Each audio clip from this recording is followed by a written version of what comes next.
시간에는 12주차 두 번째 시간 추측 통계학의 챕터 6 추정에 대해서 한번 알아보도록 하겠습니다.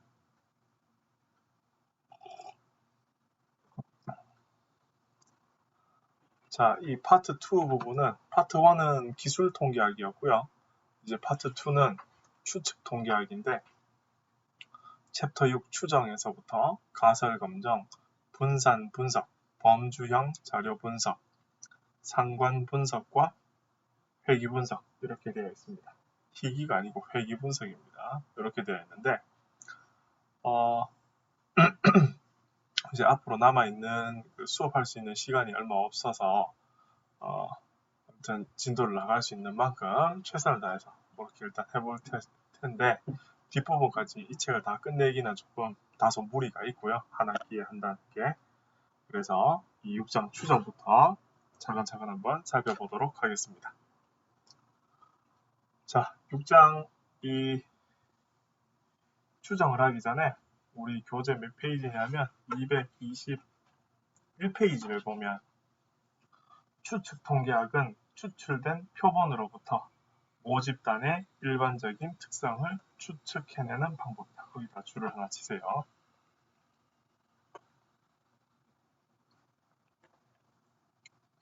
추측 통계학은 추출된 표본으로부터 모집단의 일반적인 특성을 추측해내는 방법이다. 거기다 줄을 하나 치시고 이는 표본이 갖고 있는 정보를 분석하여 모집단의 특성치인 모수에 대한 결론을 유도하는 것과 모수에 대한 옳고 그름을 판단하는 것을 말한다. 이와 같이 추측 통계학의 목적은 크게 두 가지로 나뉘는데 거기다가 줄 치세요. 전자는 추정, 후자를 가지고 가설 검정이다. 이렇게 이야기를 합니다. 이 두 가지가 가장 중요한 거라고 이렇게 볼 수 있습니다. 표본이 갖고 있는 정보를 분석을 해서 모집단의 특성치인 모수에 관한 결론을 유도하는 것. 이게 추정이고요. 그 다음 모수에 대해서 옳고 그름을 판단하는 것. 이걸 가지고 가설 검정이다. 이렇게 이야기를 합니다. 자, 그래서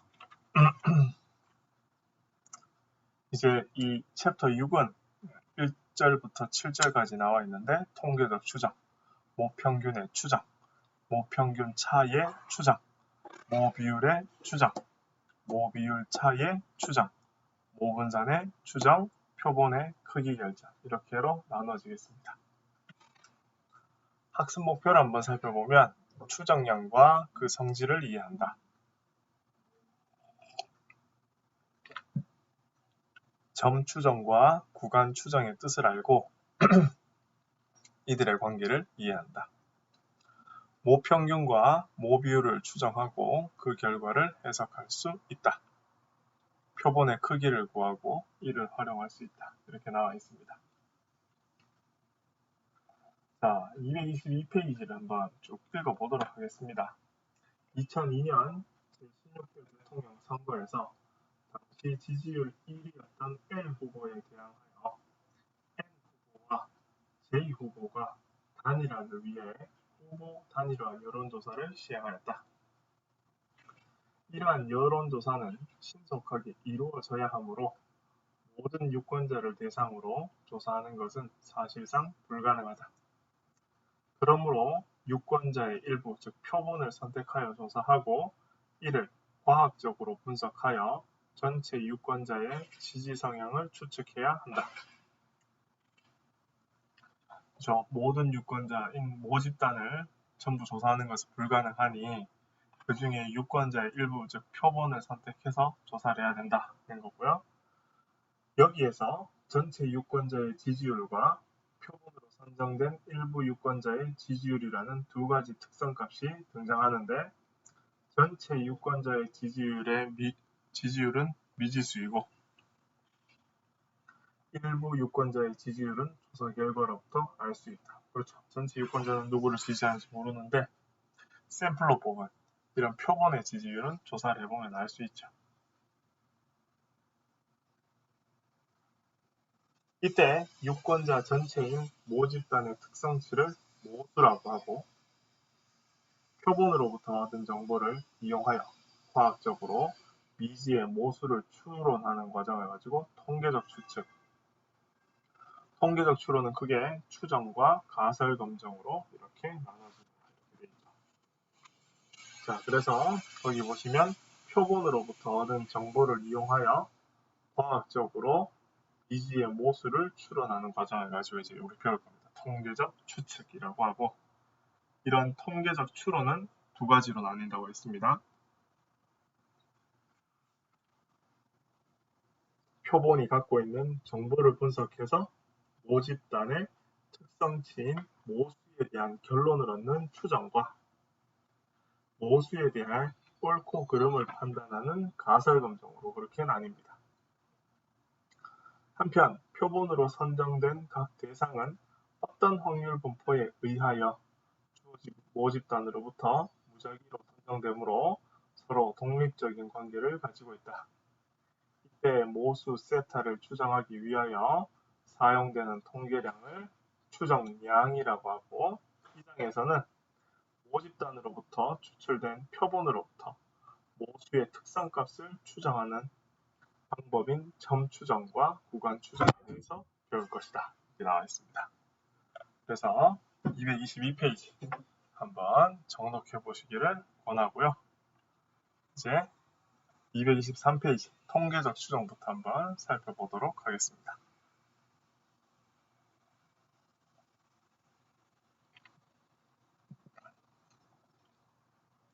자, 통계적 추정에서 거기에 세 가지 용어가 나오는데요.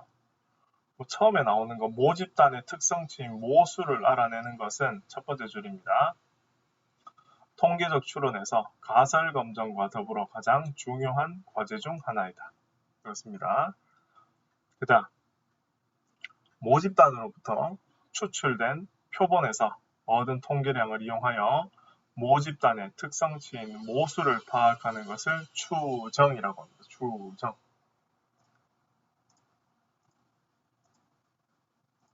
요 용어를 가지고 이거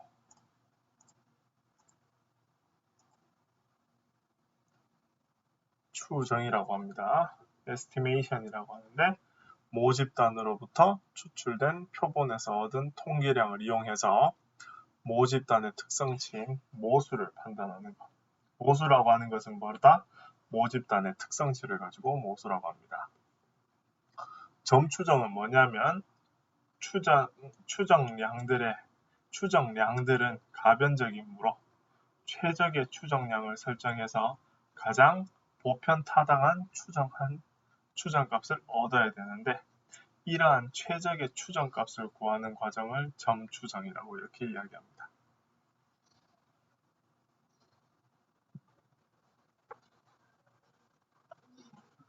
다시 이야기합니다. 추정량들은 가변적이므로 최적의 추정량을 설정하여 가장 보편타당한 추정값을 얻어야 되는데, 이러한 최적의 추정값을 구하는 과정을 점추정이라고 이렇게 이야기합니다. 점추정.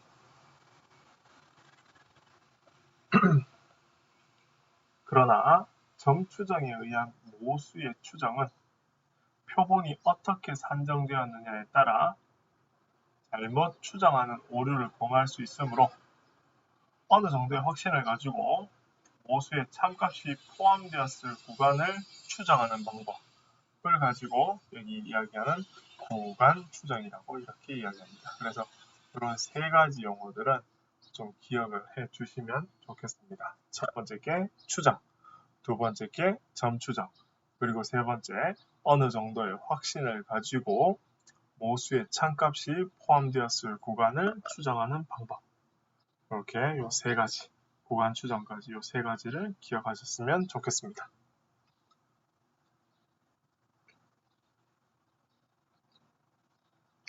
자, 여기에서 점추정량으로는 어떤 걸 우리가 보통 이야기하느냐면,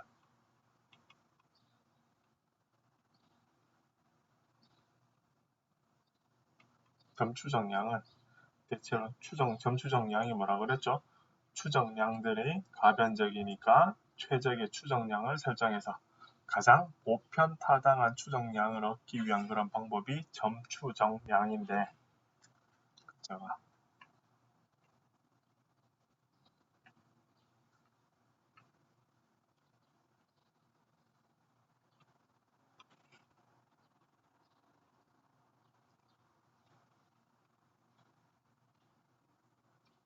점추정량 어떤 게 있느냐면 표본 평균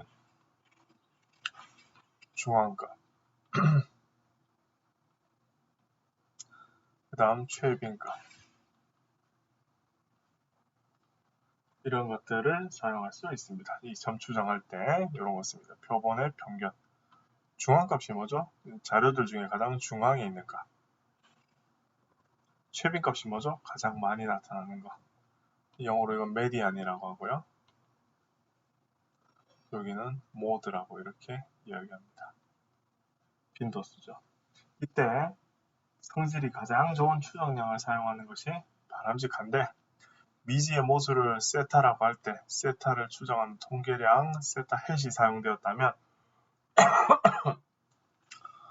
세타 햇을 세타의 추정량이라고 하고, 세타의 통계값을 세타 햇의 통계값을 세타의 추정값이라고 합니다. 추정량, 추정값.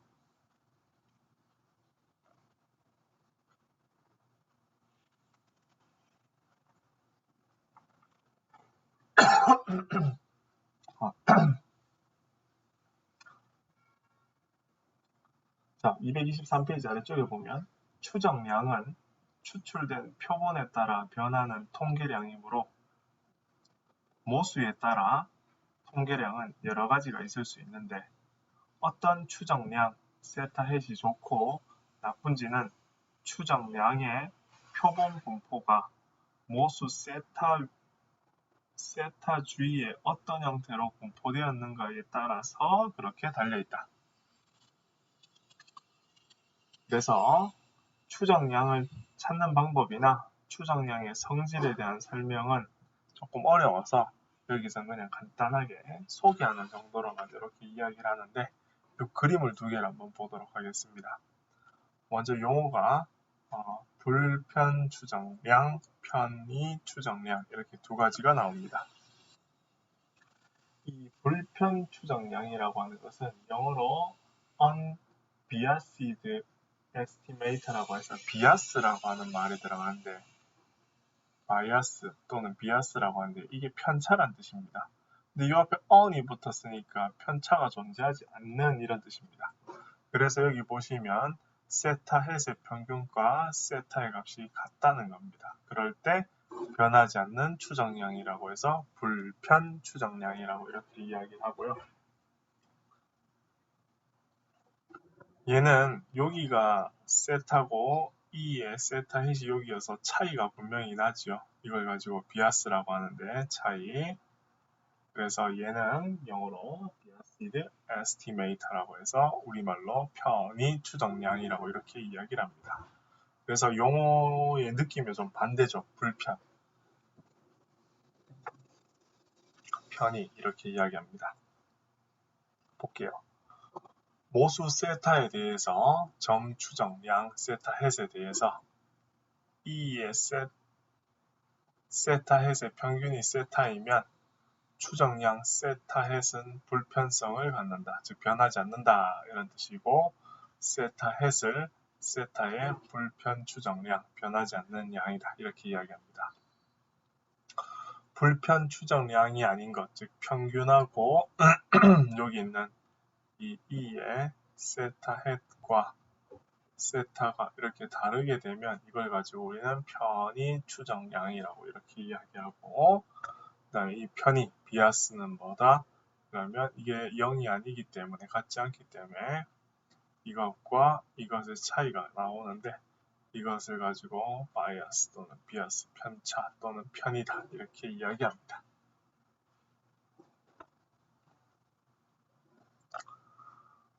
모평균 M에 대한 불편 추정량이라고 해서 모평균 M에 대해 점 추정량인 표본 평균과 표본 분산은 다음과 같은 성질을 가지고 있습니다.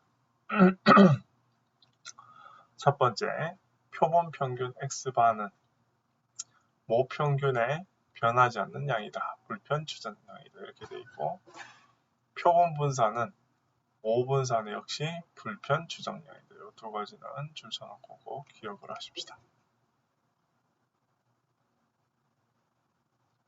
굳이 증명까지는 필요 없고요. 여기서 알아둬야 되는 사실.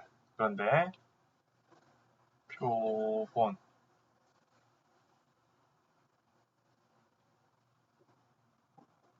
편차 S는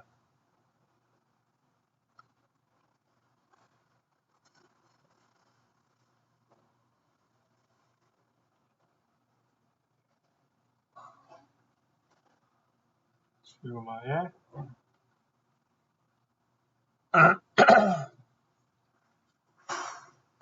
불편 추정량이 아니다. 그 사실은 좀 기억을 하셨으면 좋겠습니다. 여기에 표본 분산은 모분산의 불편 추정량은 맞아요. 하지만 얘는 절대값을 띄고 있어서 이게 책에도 나와 있습니다만 225페이지에 표본 표준편차 S는 모 표준편차 시그마의 불편 추정량이 아니다. 왜냐하면 여기 이제 그 제곱은 상관없는데 표준편차일 때는 절대값이 붙어서 값이 두 개가 나오죠. 그죠? 그래서 같을 수도 있고 다를 수도 있어서 그렇습니다. 자,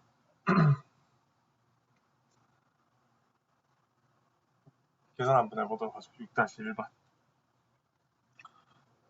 미지의 모평균 M을 가지는 모집단으로부터 크기가 3인 확률 표본 X1, X2, X3를 추출했습니다. 다음 세 점 추정량에 대해서 각 추정량의 편의를 구하고 불편 추정량과 편의 추정량을 각각 구해봐라 그랬습니다. 그래서 M1 바, M1 햇, M2 햇 뭐 이렇게 나왔죠. 그래서 그냥 M1이라고 편의상 쓰겠습니다. M1 이렇게 되면 요 값을 통째로 넣으면 되잖아요. 이렇게 아이고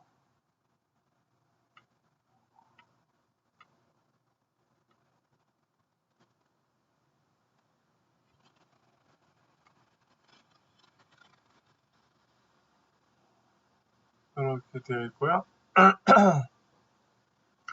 그래서 우리가 항상 앞에서 쓰던 성질이죠. 아주 많이 나오는 성질이죠. A 이렇게 되는 것처럼 3분의 1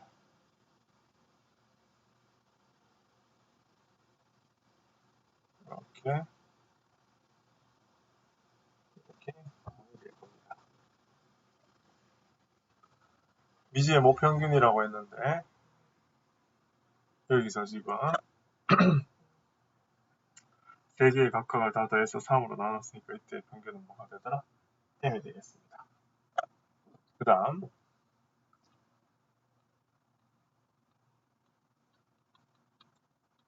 이 부분도 보면 6분의 1 X1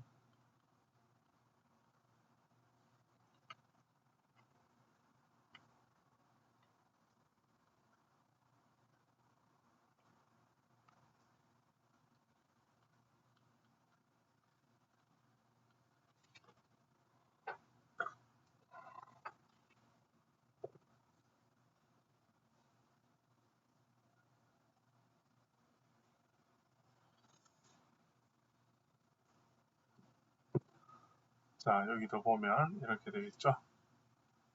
6분의 1 그 다음은 6분의 2 그 다음은 6분의 3 이렇게 됐습니다. 그래서 얘도 다 더하면 M이니까 6분의 6이니까 결국은 이렇게 되겠고요. 그 다음에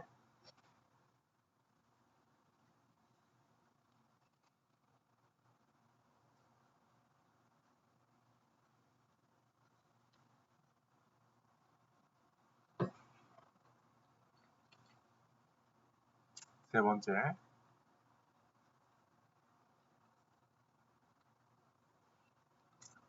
5분의 1 x1 x2 x3 이렇게 되면 5분의 1 2x1 5분의 2 2x2 5분의 1 2x3 이렇게 돼서 mm이니까 얘는 5분의 4m 이렇게 되겠네요. 자, 됐죠? 그러면 이제 여기부터 한번 살펴보면 편의를 한번 구해보면요. 편의를 비하스를 아까 전에 뭐 B라고 했으니까 이제 B1부터 한번 보면 B1은 평균이 얼마냐 하면 M이죠.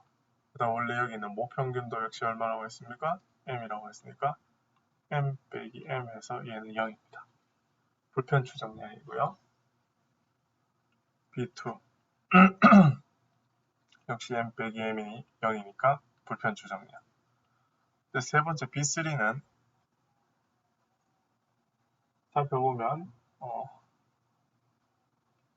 5분의 4m이고 평균이 m이기 때문에 마이너스 5분의 1이 돼서 m이 되어서 0이 아니죠. 이때는 뭐가 되더라? 편의 추정량 되겠습니다. 그래서 M1과 M2는 불편 추정량 변하지 않는 거.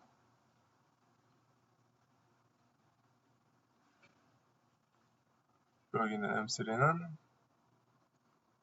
편의 추정량 이런 식으로 되겠습니다.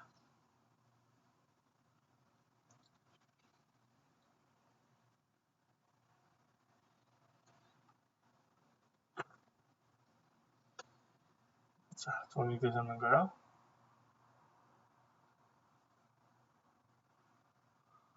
자, 그 다음 한번 또 살펴보도록 하겠습니다.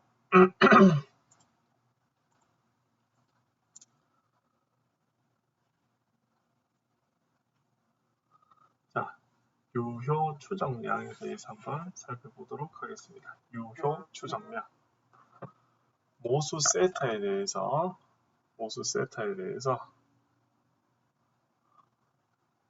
두 불편 추정량을 세타 1 햇, 세타 2 햇이라고 하고 각각의 분산을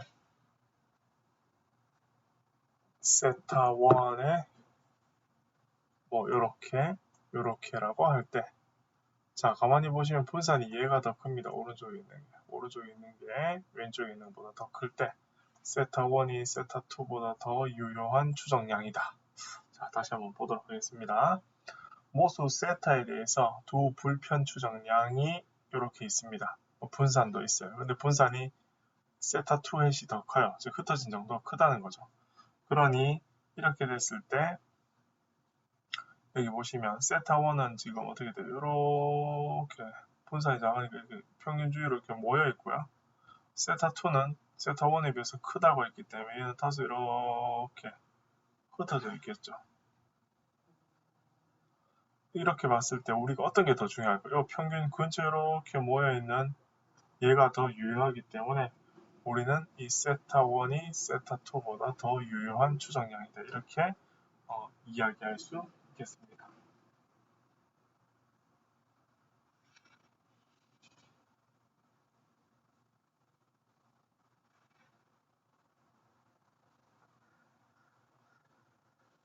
자, 그렇게 해서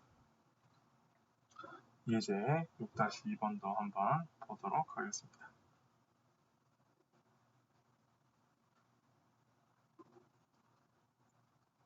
모 평균이 m이고 모 분산이 시그마 제곱으로부터 크기가 3인 확률 표본 x1, x2, x3를 추정했다. 다음 두 추정량 중에 유효 추정량을 구해라 그랬습니다.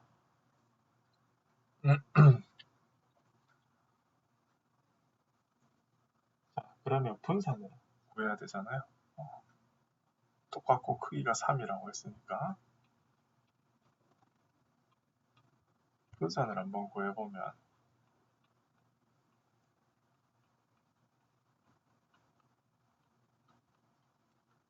이렇게 되고 결국은 얘가 제곱하게 되니까 9분의 1에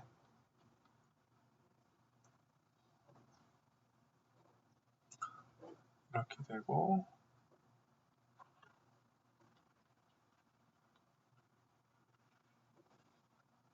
이렇게 되거든요. 근데 얘들이 각각 시그마 제곱, 시그마 제곱, 시그마 제곱이고 계산을 하게 되면 9분의 3 시그마 제곱이어서 결국 3분의 시그마 제곱 이렇게 됩니다. V1M. 다음 M2의 분산을 보면 V에 왜냐면 이 V는 앞에서 했지만 이렇게 되면서 A제곱에 이렇게 되거든요. 그리고 상수인 영향을 안 받고 제곱에서 이렇게 나와줘야 되거든요. 이제는 6분의 1 x1 6분의 2 x2 6분의 3 x3 다시 쓰면 6분의 1 x2 x3 이렇게 됩니다. 그러면 제곱하면 얘는 36분의 1 시그마 제곱 9분의 1 시그마 제곱 4분의 1 시그마 제곱 이렇게 됩니다. 통분을 다 36으로 하면 여기 1이고요. 4고 9고 이거에 시그마 제곱 이렇게 되는데 계산하면 36분의 14 시그마 제곱 즉 18분의 7 시그마 제곱 이렇게 될 겁니다. 그러면 누가 더 큽니까? 얘가 훨씬 크죠. 통분을 해보면 18분의 6 시그마 제곱 이렇게 되니까 얘가 두 번째 게 M2가 M1보다 더 크죠. 따라서 M2 따라서 M1 햇이 더 유효하다는 거죠. M1 햇이 M2 햇보다 유효한 추정량이다. 이렇게 이야기할 수 있겠습니다. 6-2번입니다.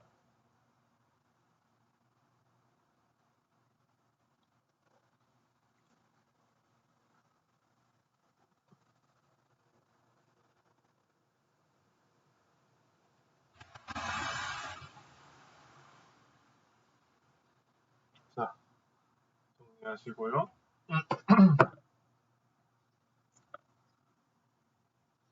그 다음 문제도 한번 넘어가 보도록 하겠습니다.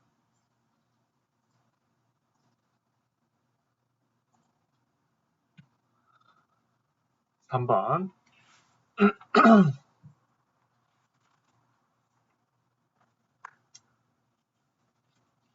모평균, 모분산으로부터 크기가 2인 확률 표본 x1, x2에 대해서 m에 대해 점 추정량이 다음과 같다.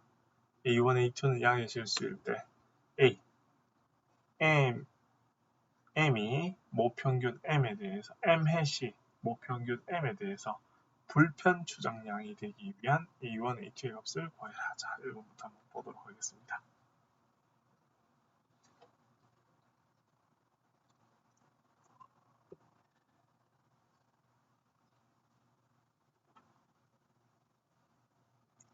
자, 1번부터 한번 보면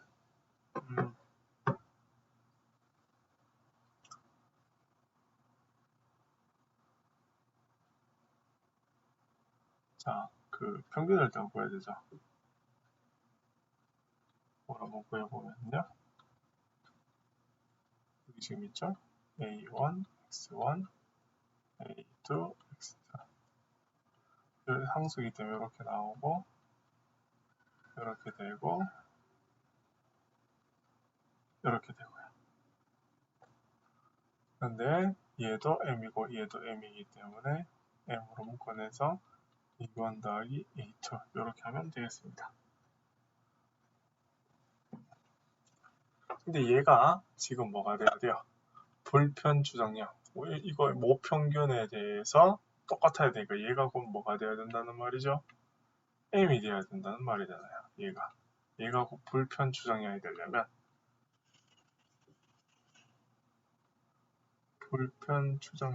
되려면 이게 m이 돼야 됩니다. 즉 이게 같아야 된다는 거죠. 이렇게. 그러면 어떻게 됩니까? 이 식에서 따라서 A1 더하기 A2의 값은 얼마가 되어야 된다? 1이 되어야 된다는 이런 사실을 알 수 있겠습니다. 그 다음 2번 B M 햇의 최소 분산을 갖기 위한 걸 구해봐라 그랬습니다. V의 M 햇 V의 A1 X1 A2 X2 A1의 제곱 V의 X1 A2의 제곱 V의 X2 자 이렇게 계산하시면 됩니다. 근데 얘도 시그마 제곱 얘도 시그마 제곱이니까 이것도 역시 계산하면 시그마 제곱에 A1 더하기 A2 이런 식으로 계산이 되겠습니다. 근데 이것이 이제 뭐라고 했습니까? 최소 분산이 돼야 된다. 뭐였죠? 제곱이네요. 그러면 최소 분산이 되려면 결국은 이 값이 어떻게 돼야 됩니까? 작아야 되죠. 이 값이 가장 작아야 됩니다. 자, 이 값이 가장 작아야 되는 거. 여기 볼까요? A1 제곱 플러스 A2 제곱이 최소가 되어야 되고요. 근데 여기에서 지금 어떤 조건이 있느냐면 이 조건에 의해서 A2는 1 빼기 A1을 가지고 이 식에다가 대입을 합니다. 그러면 식이 이렇게 되지 않겠습니까? A1의 제곱 1 빼기 A1의 제곱 2A1의 제곱 2A1 플러스 1 이렇게 될 겁니다. 자, 그러면 우리가 최소를 구하는 방법 뭐가 있죠? 완전 제곱식이 있죠. 2배의 A1의 제곱 마이너스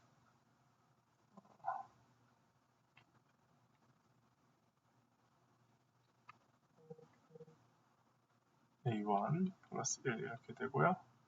2 A1 마이너스 2분의 1의 제곱 그 다음에 더하기 2분의 1로 이렇게 완전 제곱을 묶을 수 있습니다.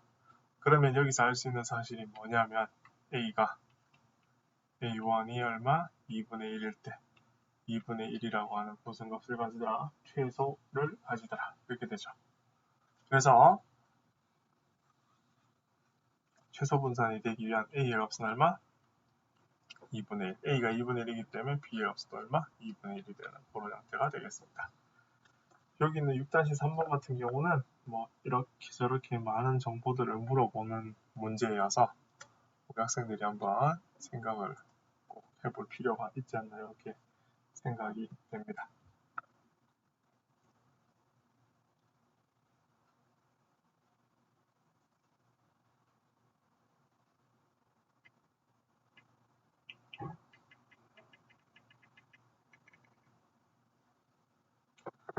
자, 그 다음에 1치 추정량과 충분 통계량에 대해서 한번 살펴보도록 하겠습니다.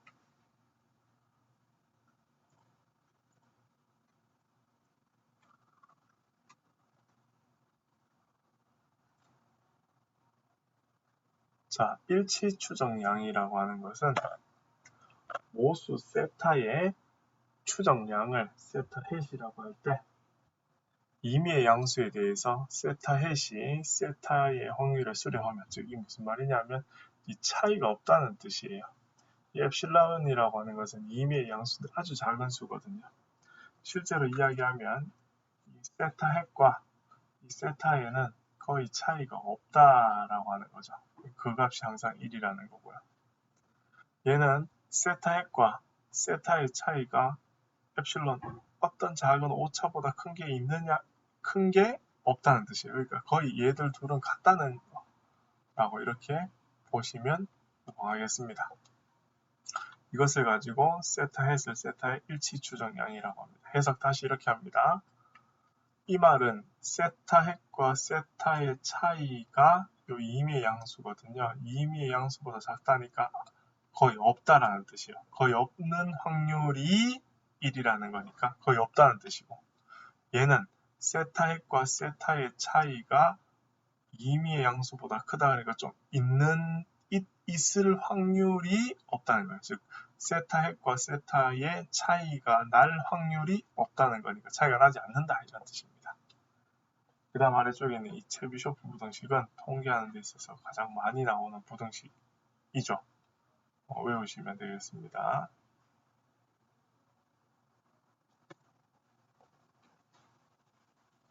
추정량의 일치성을 밝힐 때 보통 많이 사용되는 이 식이 체비쇼프 부등식입니다. 체비셰프라고 보통 이야기하는데,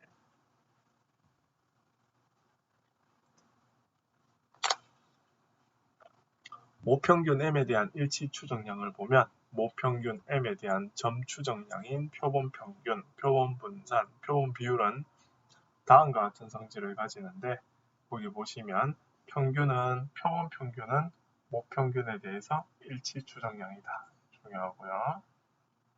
분산도 이렇게 되는데 표준 편차는 아니에요. 그다음 표본 비율은 모 비율에 대해서 일치 추정량이다. 그렇게 기억하시면 좋겠습니다. 알았죠? 이 세 가지. 표본 편차는 아닙니다.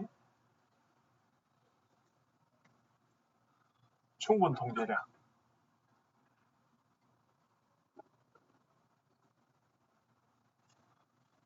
모수 세타를 추정하는 데 있어서 통계량 세타 해시 세타의 추정량으로 사용될 때 통계량 세타 해시 표본에 포함되어 있는 세타에 관한 모든 정보를 갖고 있으면 통계량 세타 해슬 세타의 충분 통계량이다. 정보를 다 가지고 있으니까 충분하다 이런 뜻이라고 보시면 됩니다. 모수 세타를 갖는 분포로부터 임의의 표본 x1부터 xn을 추출했을 때 그 추정량을 세타 해시라고 이렇게 하고, 만일 세타 해시 주어졌을 때 이런 것들과 서로 독립이 되면 이건 충분 통계량이다 이렇게 이야기하는데 용어죠. 그래서 용어 자체는 한번 학생들이 또박또박 또 읽어보시면 되겠습니다. 그래서 충분 통계량이 뭔지 그 용어에 대해서 229페이지에 나와 있는 그 표현을 한번 잘 보시면 됩니다. 그 뒤에 나오는 점 추정부터는 다음 시간에 그렇게 하도록 하고요. 이 용어, 지금 여기 같은 경우도 일치 추정량은 아까 제가 그렇게 해석을 해드렸고, 이 충분 통계량을 다시 한번 읽어보면 모수 세타를 추정하는 데 있어서 통계량 세타 해시 세타의 추정량으로 사용될 때, 그러니까 원래 진짜는 아닌데 이제 그걸 가져다 쓸 때 이런 뜻이죠. 통계량 세타 해시 표본에 포함되어 있는 세타에 관한 모든 정보를 가지고 있습니다. 그러니까 정보를 다 가지고 있을 수도 있고 가지고 있지 않을 수도 있는데, 모든 정보를 가지고 있으면 세타 해슬 세타의 충분 통계량이다 이렇게 이야기를 하고, 모수 세타를 갖는 분포로부터 임의 표본 x1부터 xn을 추출했을 때 그 추정량을 세타 해시라고 이렇게 이야기를 하고, 만일에 세타 해시 주어졌을 때 x1부터 xn의 조건부 분포와 세타가 독립이면 이 세타 해슬 세타의 충분 통계량이다 이렇게 이야기해서 여기 있는 것처럼 이렇게 조건부 확률처럼 이렇게 나타내기도 합니다. 그래서 이런 사실이 있다는 거, 용어 정도를 꼭 알아두시면 좋겠고요. 그래서 다음 시간에는 점 추정법부터 그렇게 하도록 하고, 아마 이번 주에 연습 문제가 과제로 나갈 겁니다. 연습 문제를 시간을 충분히 투자하셔서 그렇게 작성하시면 되겠습니다. 수고하셨습니다.